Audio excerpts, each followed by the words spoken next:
अस्सलाम वालेकुम स्टूडेंट्स। आज हम डिस्कस करने वाले हैं exercise 1.3 class 10 mathematics pedal board question number 13। Question number 13 में क्या लिखा हुआ है? Electric circuit the flow of the electric current I, the impedance Z and the voltage E are related by the formula. Electronic circuit की बात हो रही है। ये डेली लाइफ में आप कहते हैं कि कॉम्प्लेक्स नंबर फजूल होते हैं, तो ये फजूल नहीं है बल्कि इलेक्ट्रॉनिक सर्किट्स में यूज़ किया जा रहा है। ठीक है, तो उसमें एक फार्मूला आपको दिया गया है E = I Z, और आपको बताया क्या गया है ए बी सी पार्ट में। उन्होंने कहा है कि ए पार्ट के अंदर आपको बताया है कि फाइंड करें आई। ये जो फार्मूला दिया गया है इसमें आई फाइंड करना है आपने, और ई और जी की वैल्यू आपको दी गई है। इसी तरह से पार्ट नंबर 2 में भी ऐसा ही काम किया हुआ है, और पार्ट नंबर बी में और पार्ट नंबर बी के फर्स्ट पार्ट और सेकंड पार्ट में भी यही काम किया गया है। लेकिन आपने एक बात का ख्याल रखना है कि यहाँ पर जे जो है वो उसका मतलब होगा आयोटा। ठीक है, जे यहाँ पर आयोटा के तौर पर काम कर रहा है, इस क्वेश्चन में भी, इसमें भी, और इसमें भी, और इसमें भी। ये कैसे होगा ज़रा इसको देख लेते हैं। बहुत ही सिंपल सा क्वेश्चन है। क्वेश्चन नंबर 13 ए पार्ट का जो फर्स्ट पार्ट है, ठीक है, उसको कर लेते हैं। फर्स्ट पार्ट आपके पास क्या लिखा हुआ है? That is E = 70 + 220 J volt. ठीक है, वोल्ट में दिया गया है। और जो Z की वैल्यू है वो दी गई है 16 + 8 आयोटा। या आयोटा नहीं दिया गया बल्कि J दिया गया है, गलती से यहाँ पर मैंने आयोटा लिख दिया, तो ये J है। ठीक है, और ये ओम में दिया गया है। ठीक है, ओम आपके पास एक यूनिट होता है। ठीक है, वोल्ट भी एक यूनिट है। ठीक है, तो अब आपने फाइंड क्या करना है? आई को फाइंड आउट करना है। अब आपको एक फार्मूला भी दिया गया है क्वेश्चन की स्टेटमेंट में। ठीक है, तो वो फार्मूला भी लिख लेते हैं। वो क्या गिवन है आपके पास? That is E = I Z।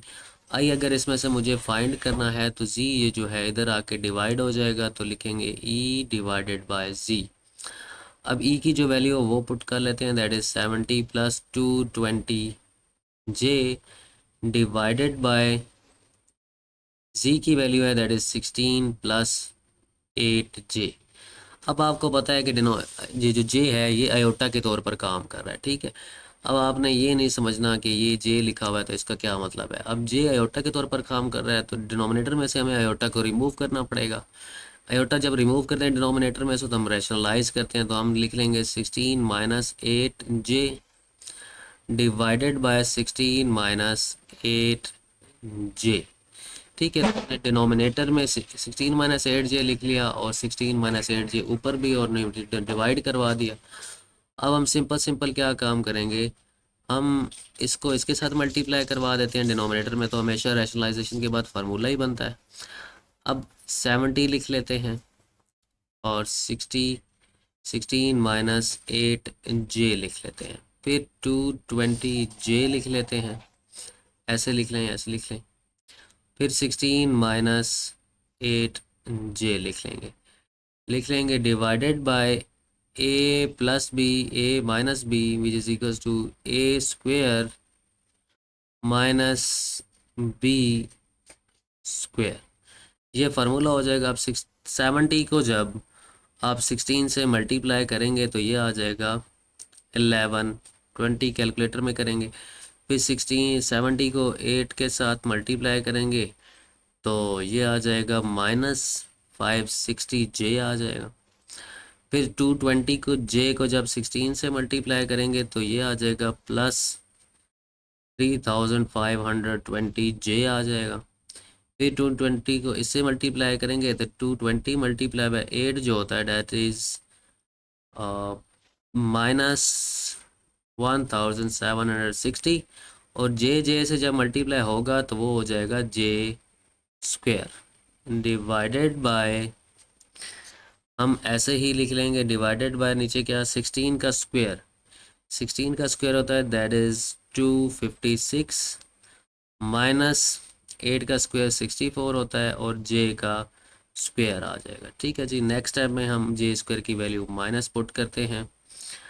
अब हम थोड़ा सिंप्लीफाई भी करेंगे और आयोटा स्क्वायर की वैल्यू -1 भी लगाएंगे, तो ये चीज़ हमारे पास क्या लिखी जाएगी 1120 minus 560J plus 3520J minus 1760 J square की वैल्यू -1 आ जाएगी क्योंकि आयोटा स्क्वायर -1 के इक्वल होता है। 256 माइनस 64 जे स्क्वायर की वैल्यू आ जाएगी -1। अब सिंपल सिंपल काम करेंगे, थोड़ा सिंप्लीफिकेशन की तरफ जाएंगे। ठीक है, 1120 और ये माइनस माइनस प्लस हो जाएगा।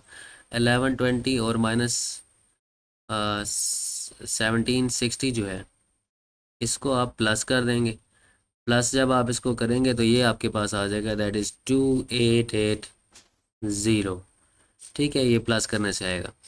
और माइनस 560J और plus 3520J that is equals to 2960। Calculator में आप करेंगे जी, और ये J में आएगा divided by minus minus plus हो जाएगा तो 256 plus 64 that is equals to 320। अब थोड़ा सिंप्लीफाई कर लेंगे, 2880 डिवाइडेड बाय 320 आ जाएगा प्लस 2960 डिवाइडेड बाय 320 आ जाएगा और यहाँ पर J आ जाएगा। अब इसको थोड़ा सिंप्लीफाई करेंगे, कटिंग वगैरह कर लेते हैं। कटिंग होगी ये जब इसके साथ कैंसिलेशन करेंगे, 2 के टेबल में करें, करते करते करते आपके पास आप कहेंगे 320 को जब इसे डिवाइड कर लो 2880 को तो आपके पास 9 आंसर आ जाएगा। ठीक है, और इसको इस तरह से 0 0 से कैंसिल कर लें। ठीक है, और मज़ीद टेबल भी कैंसिल हो जाएगा। 8 4 ज़ा 32 होता है और 8 3 ज़ा 24। ठीक है, और आपके पास कैरी जाएगा यहाँ पर 5 तो 56 हो जाएगा। 8 7 ज़ा 56 हो जाएगा तो ये आ जाएगा 37J/4 and that is your final answer. सारे के सारे पार्ट ऐसे ही हैं आपके पास। आपने क्या करना होगा, आई के लिए जो पार्ट नंबर 2 है, ठीक है, पार्ट नंबर 2 का मैं सॉल्यूशन लिख देता हूँ। सेम मेथड है, कुछ भी नहीं करना ताकि आपको सॉल्यूशन पता लग जाए। मैं सॉल्यूशन लिख देता हूँ, ठीक है, समझाता नहीं हूँ लेकिन सॉल्यूशन लिख देता हूँ आपके लिए। ये आपके पास सिंपल सिंपल सॉल्यूशन है जी। आई की वैल्यू हमने उसी तरह से लिखी है, E/Z। ई की वैल्यू Z की वैल्यू पुट की है, रैशनलाइज की है। रैशनलाइज करने के बाद न्यूमरेटर डिनोमिनेटर से मल्टीप्लाई होगा, डिनोमिनेटर डिनोमिनेटर से मल्टीप्लाई होकर फार्मूला बन जाएगा। ये थोड़ा मल्टीप्लाई होके अंदर इसको मल्टीप्लाई करेंगे, थोड़ा सिंप्लीफाई करेंगे तो -185 आ जाएगा। ठीक है, 1670J आ जाएगा। डिनोमिनेटर में 3 स्क्वायर और -4 4 का स्क्वायर 16 होगा, J का स्क्वायर -1 होगा तो प्लस हो जाएगा। तो 9 + 16 जो आपके पास होगा तो वो आपके पास जो हो जाएगा दैट इज़ आई थिंक 25 आ जाएगा। ये 8 गलती से लिखा गया, ये 25 होगा। ठीक है, तो 25 सेपरेट हो जाएगा इस तरह से नंबर्स पे, जैसे हमने ऊपर वाले क्वेश्चन में किया था, डिनोमिनेटर को सेपरेट किया था। ये सेम टेबल पे कट हो जाएंगे। कटिंग करने के बाद ये 5 के टेबल से कट हुए हैं तो ये आपके पास हो जाएगा, that is your final answer. जो बी पार्ट है इसका, बी पार्ट में थोड़ा सा आपको काम करना पड़ेगा। क्यों? क्योंकि उसमें ई की जो वैल्यू है वो आपके पास दी हुई है 85 + 110i। ठीक है, और z की वैल्यू दी हुई है 3 - 4i। ठीक है, तो आपको फाइंड क्या करना है यहाँ पर, उसी तरह से आई की ये मैंने आई थिंक बी पार्ट लिख दिया इसका। बी पार्ट यहाँ पर मैं इसका लिख लेता हूँ। बी पार्ट की जो वैल्यू है वो थोड़ी चेंज है, ये मैंने आई थिंक दोबारा वही लिख दिया। तो बी की जो आपके पास आपको z फाइंड करना है। क्या फाइंड करना है? z की वैल्यू फाइंड करनी है और आपको e की वैल्यू दी गई है, दैट इज़ -50 + 100 आयोटा, और i की वैल्यू दी गई है -6 - 2 आयोटा। अब आपने फार्मूला वही है, ठीक है, कि E = IZ। ठीक है, E = IZ। तो जी आपको फाइंड करना है, जी अपनी जगह पर रहेगा, आई उधर जाके डिवाइड हो जाएगा, तो ये आ जाएगा ई ओवर आई। ठीक है, तो यहाँ ई की जो वैल्यू होगी वो आप पुट कर देंगे, ऊपर क्वेश्चन में गिवन है that is -50 + 100 iota divided by i की जो वैल्यू है दैट इज़ -6 - 2i। अब उसी तरह से आप इसको रैशनलाइज कर देंगे, -6 + 2i डिवाइडेड बाय -6 + 2i। अब न्यूमरेटर न्यूमरेटर से मल्टीप्लाई हो जाएगा, डिनोमिनेटर में फार्मूला बन जाएगा a² - b²। मैं इसको ज़्यादा डिटेल में नहीं जाऊँगा, बहुत सिंपल सा क्वेश्चन है। जब आप इसको सिंप्लीफाई करेंगे, ऊपर आपके पास आ जाएगा 100 - 700 आयोटा, मैं डायरेक्ट लिख रहा हूँ, और डिवाइडेड में आ जाएगा 40, क्योंकि -6 का स्क्वायर 36 होता है, और 2 का स्क्वायर जो होगा वो 4 होगा, आयोटा स्क्वायर की वजह से वो प्लस हो जाएगा, तो 36 + 4 40 हो जाएगा। अब 100 के नीचे 40 को सेपरेट कर देंगे, और 700 आयोटा को 40 के नीचे सेपरेट कर देंगे। ये थोड़े सिंप्लीफाई हो जाएंगे। जब ये सिंप्लीफाई होंगे तो आपके पास आंसर आ जाएगा 5/2 एंड -35/2, यहाँ पर आई आ जाएगा। ठीक है, अगर आपका जे लिखा हुआ है तो आप जे लिख लें, यहाँ पर मैंने अपनी आसानी के लिए उसकी जगह आई लिखा है। क्वेश्चन में जे लिखा हुआ है तो आप जे लिखा रहना है, ठीक है, कोई इशू नहीं है। सेम टू सेम पार्ट आपके पास 2s का, उसमें भी आपने z को ही फाइंड करना है, तो मैं नहीं कर रहा। सेम इसी तरह से आपने z के लिए ऐसे ही ई ओवर आई लिखना है, ई की वैल्यू आई की वैल्यू पुट करके रैशनलाइज करना है, और आपने उसको सिंप्लीफाई कर देना, जैसे मैंने पार्ट नंबर 1 आपको समझाया था। ठीक है, इसका पार्ट नंबर सी डिफरेंट है, इसको हम कर लेते हैं डीपली डिस्कस। ये एवेलुएट लिखा हुआ है जी, एवेलुएट का मतलब होता है कोई एक नंबर लेके आना, सिंपल। तो वो कॉम्प्लेक्स नंबर होगा, क्योंकि हम कॉम्प्लेक्स चैप्टर पढ़ रहे हैं, तो जी की बात हो रही है, जी इज़ अ कॉम्प्लेक्स नंबर। हमने 1/z - z² को एवेलुएट करना है, और हमें बताया गया है कि जो z की वैल्यू है that is 1 - iota divided bye 10। ठीक है, तो अब इसको हम कैसे करेंगे, बहुत ही आसान है। अब हम क्या करेंगे, लेफ्ट ये ले लेंगे 1/z - z²। अब करते क्या हैं कि डिनोमिनेटर में से z कॉमन ले लेते हैं, तो ये आ जाएगा 1 - z। z कॉमन ले लेंगे तो z की जगह 1 रह जाएगा, और z² से एक z चला गया तो z रह जाएगा। इसको भी थोड़ा सा और मज़ीद कर लेते हैं, 1/z मल्टीप्लाई बाय 1/1 - z। अब इससे हमें क्या फ़ायदा होगा, देखें 1 को 1 से मल्टीप्लाई करवाएं तो 1 ही आता है, z को 1 - z से मल्टीप्लाई करवाएं तो यही चीज़ बनती है। तो इस चीज़ को हमने फर्दर इस तरह से कन्वर्ट कर लिया। अब इससे कन्वर्ट करने का फ़ायदा हमें क्या होगा, इसको मान लेते हैं 1। अब हम क्या करेंगे, हम 1/z की अलग से वैल्यू फाइंड कर लेते हैं, और 1/1 - z की अलग से वैल्यू फाइंड कर लेते हैं। दोनों की वैल्यू जब फाइंड होंगी, इसकी जगह पुट कर देंगे, इसकी जगह पुट कर देंगे, और दोनों को मल्टीप्लाई कर देंगे, तो आपका एक आंसर आ जाएगा। ठीक है, सिंपल सा क्वेश्चन है। तो 1/z, z की वैल्यू आपको क्वेश्चन में गिवन है दैट इज़ 1 - आयोटा ओवर 10। तो डिवाइडेड में 10 है, तो 10 ऊपर जाके 1 से मल्टीप्लाई होगा, तो ये आ जाएगा 10/1 - आयोटा। तो ये मान लेंगे 2। ठीक है, अब 1/1 - z है, तो 1/1 - z की जो वैल्यू है दैट इज़ 1 - आयोटा ओवर 10। ये हमने वैल्यू पुट कर दी। अब हम लिखेंगे 1, अब इसके नीचे कुछ नहीं है तो 1 है, तो एलसीएम ले लेंगे, ऊपर 10 से मल्टीप्लाई कर लेते हैं, नीचे भी 10 से मल्टीप्लाई कर लेते हैं, 1 - आयोटा ओवर 10 आ जाएगा जी। ये काम करने के बाद हम क्या करते हैं, डिनोमिनेटर में हमारे पास एलसीएम आ जाएगा 10, और ऊपर आ जाएगा 10 माइनस माइनस, अंदर मल्टीप्लाई कर देंगे, अंदर ये आ जाएगा -1 + आयोटा। ठीक है, नेक्स्ट स्टेप में हम क्या करते हैं जी, हम लिखते हैं 1/10 - 1 क्या होगा, that is 9 + iota divided bye 10 आ जाएगा। अब इस 10 को 1 से मल्टीप्लाई कर देंगे, तो ये आ जाएगा 10/9 + आयोटा। इसको मान लेते हैं 3।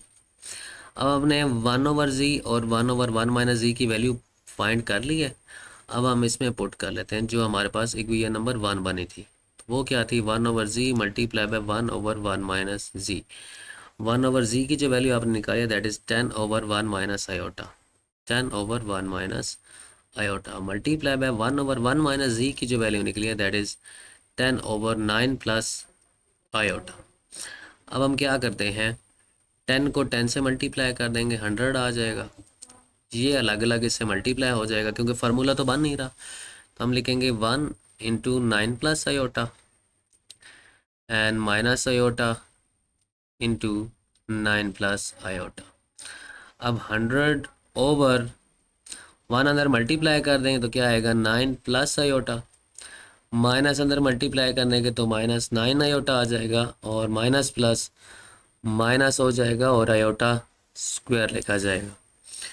हम लिख लेंगे 100 divided by 9 plus iota -9 iota, iota square की वैल्यू -1 होती है, तो लिखेंगे 100 over 9 minus plus iota -9 iota that is -8 iota, and ये माइनस माइनस प्लस हो जाएगा, +1 आ जाएगा। अब लिखेंगे 100 ओवर 9 + 1 क्या होगा, दैट इज़ 10, एंड 10 के बाद ये आ जाएगा -8 आयोटा। अब इसके बाद अब हमारे पास कॉम्प्लेक्स नंबर नहीं आया अभी भी, ठीक है, तो इसको आगे फर्दर एवेलुएट करेंगे। एवेलुएट करने के लिए क्या करेंगे, फर्दर आगे सिंप्लीफाई होगा तो डिनोमिनेटर से आयोटा ख़त्म करना है, -8 आयोटा है तो मल्टीप्लाई बाय ऊपर कर देंगे 8 plus iota 8 iota divided bye 8 + 8 iota, ठीक है। अच्छा, अब हम क्या करते हैं, 100 को 10 से मल्टीप्लाई कर देंगे और 100 को 8 से मल्टीप्लाई कर देंगे, डिवाइडेड बाय फार्मूला बन जाएगा 10 स्क्वायर -8 आयोटा होल स्क्वायर। 10 को 100 से मल्टीप्लाई करेंगे तो 1000 आ जाएगा, प्लस 100 को 8 से करेंगे तो 800 आ जाएगा, डिवाइडेड बाय 10 का स्क्वायर 100 आ जाएगा, 8 का स्क्वायर 64 होता है, 64 आयोटा स्क्वायर होता है, ठीक है। अब यहाँ पर आ जाएगा 1000 प्लस 800 आयोटा आ जाएगा, डिवाइडेड बाय 100 माइनस है तो ये माइनस माइनस आयोटा स्क्वायर की वैल्यू -1 होगी तो माइनस माइनस प्लस हो जाएगा, तो हम लिख देंगे +64। ये लिखा जाएगा 1000 प्लस 800 आयोटा डिवाइडेड बाय 164। अब इसको थोड़ा सेपरेट कर लेते हैं, कैसे सेपरेट होगा, 1000 ओवर 164 लिख लेंगे, प्लस 800 आयोटा ओवर 164 लिख लेंगे, ठीक है। अब ये कैंसिलेशन होती है तो कर लें। अब देखें ज़रा कौन सा टेबल जा रहा है, 2 8 ज़ा 16, 2 2 ज़ा 4, 2 5 ज़ा 10, 500, अभी भी ये कैंसिल हो रहा है, 2 4 ज़ा 8, 2 1 ज़ा 2, 2 2 ज़ा 4, 2 5 ज़ा 10, 250, तो ये 250 के ऊपर 41 आ गया, ये भी कैंसिल हो रहा है, 2 8 ज़ा 16, 2 2 ज़ा 4, 2 4 ज़ा 8, 0 0, अभी भी ये कैंसिल हो रहा है, 2 4 ज़ा 8, 2 1 ज़ा 2, 2 2 ज़ा 4, 2 0 0, तो ये कैंसिलेशन हो के आ रही है 250 over 41 plus 200 over 41 iota, and that is your final answer. अब आपने बुक में देखेंगे तो आपके पास यहाँ पर आई थिंक 200 लिखा हुआ है कुछ इसी तरह से, तो ये आंसर वहाँ पर 220 या कुछ भी है वो गलत लिखा हुआ है, आपकी बुक का आंसर ये गलत है, तो ये जो आंसर आया है that is your final answer. तो ये लॉन्ग क्वेश्चन के लिए बहुत इंपॉर्टेंट है, आपने ज़हन में रखना है कि ये लॉन्ग में भी आ सकता है। तो इंशाल्लाह ये चैप्टर आपका एंड हुआ, नेक्स्ट इंशाल्लाह हम चैप्टर 2 और 3 डिस्कस करेंगे। Thank you.